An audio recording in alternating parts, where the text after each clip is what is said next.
What's it like for an alcoholic to take his first steps towards sobriety? In this video, Substance Abuse Information Resources founder Greg Spencer talks about events on February 8, 1984, that set him on the path of what became more than 37 years of recovery from alcoholism. Greg talks about the interventions that occurred that day, which got him to understand the scientific basis of his problem, a chemical addiction. Then surrender and the spiritual awakening he experienced during his first Alcoholics Anonymous meeting.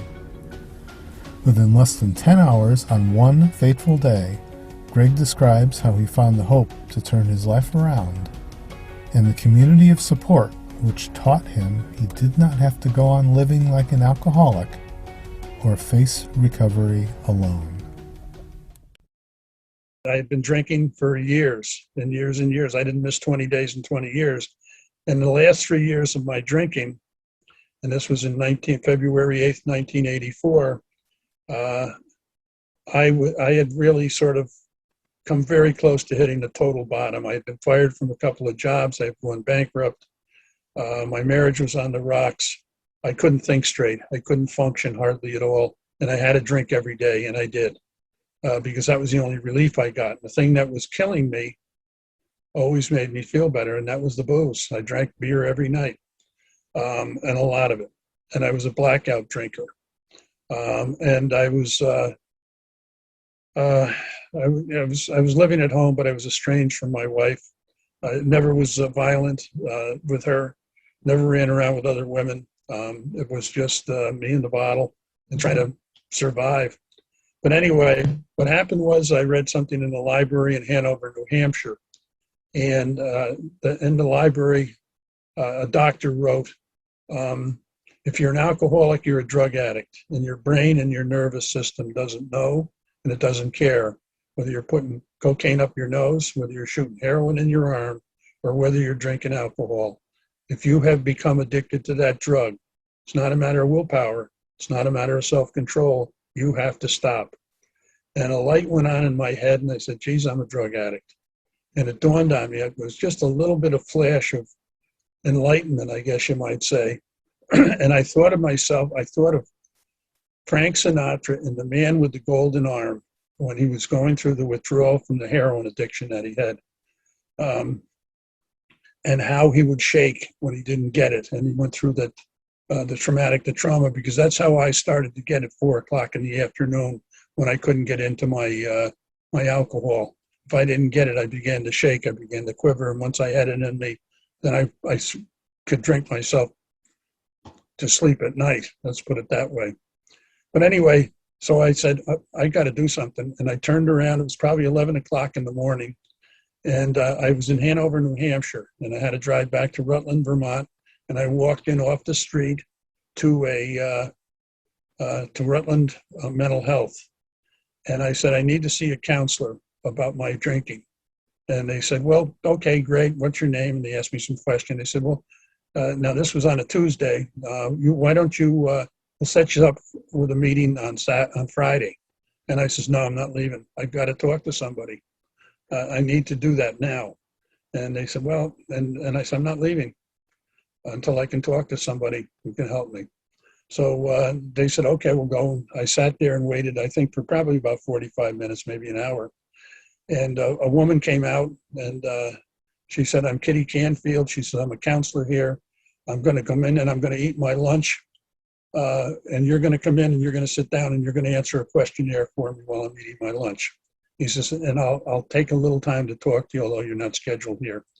So we went in, and she gave me a 25 a questionnaire with 25 questions about my drinking patterns and what had happened. And she's sitting there eating her sandwich, and I'm writing away. And she finished her sandwich, and I had finished writing my finishing the questionnaire. And she looked at it, and she corrected it, and she looked at it, and she corrected it. And then she looked up at me, and she said, I've got to tell you something. She said, I just corrected the questionnaire. And if you have, I must tell you something. Out of these 25 questions, if you answer more than 4 of them positively, it means you have an alcohol problem. And you answered 21 of them positively. You have a severe alcohol problem. You're an alcoholic. And I remember leaning across the desk, and I just looked at her and I said, I will say exactly what I said. I said, no shit. That's why I'm here. That's why I came in. I need to talk to somebody. I know I'm an alcoholic. And she suggested that I go away to treatment for 30 days. And I said, no way, I'm not going. I couldn't even think straight at this time anyway. And she said, well, why don't I put you into a program where we can go every day for counseling, outpatient. I said, I don't want to do that either. I don't want to go into any treatment. I didn't want anybody I didn't know what I wanted at that point. I said, what about Alcoholics Anonymous? Because both my parents had gotten sober in AA and had a lot of years of recovery. Well, my father had died 19 years sober, and my mother was still in the rooms. So what happened was she just looked at me and she said, well, that's where you're going to end up anyway if you want to recover, if you want to stay sober. And she says, and so she gave me a couple of meetings, but she said, there's a meeting tonight at the Salvation Army building over on Wales Street, and at 7 o'clock. And it was a crappy night. I remember driving over there, and I got in front of the building. And what happened was I sat in that car, and I started to shake, and I said, I'm going to go home and have a couple of six packs, and I'll start it tomorrow. And I said a quick prayer. I said, God, give me the strength to get up those stairs. And I walked into the building. I went upstairs, and I walked into a room. Now, this was a lousy night. It was sleeting out. It was cold and miserable. And I walked into that room, and there was probably 50 or 60 people in there who were all laughing, and it was bright, it was light. Everybody seemed to know everybody. And I didn't see one person I knew. Some people in there said that they knew who I was. But I didn't recognize anybody. And I remember just waiting for the meeting to start. And I sat behind in a chair behind, with a number of people behind the chairperson.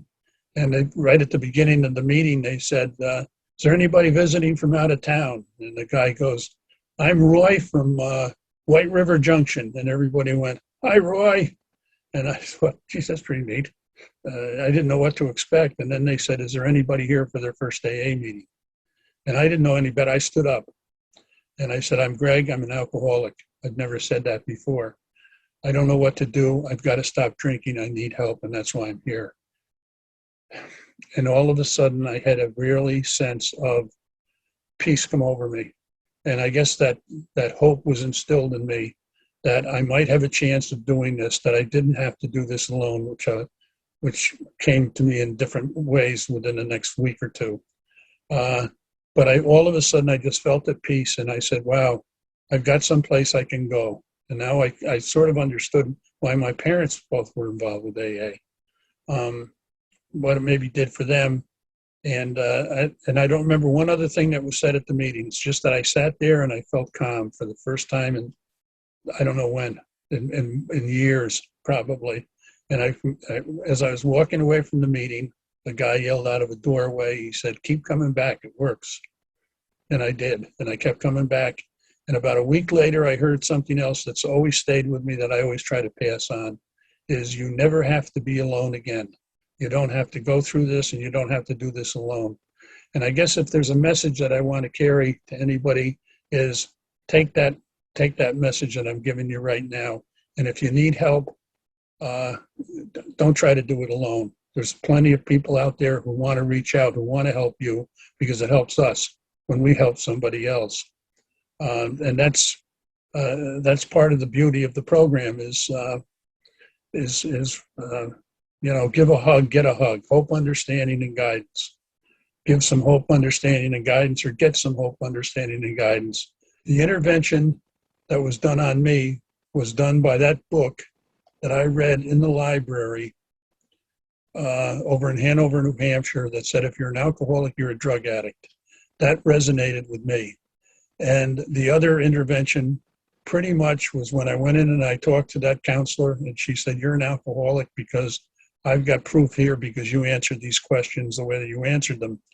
And she intervened And when I said, and she wanted me to go for treatment, and I refused, but she intervened and steered me in the right direction when I said, "What about Alcoholics Anonymous?"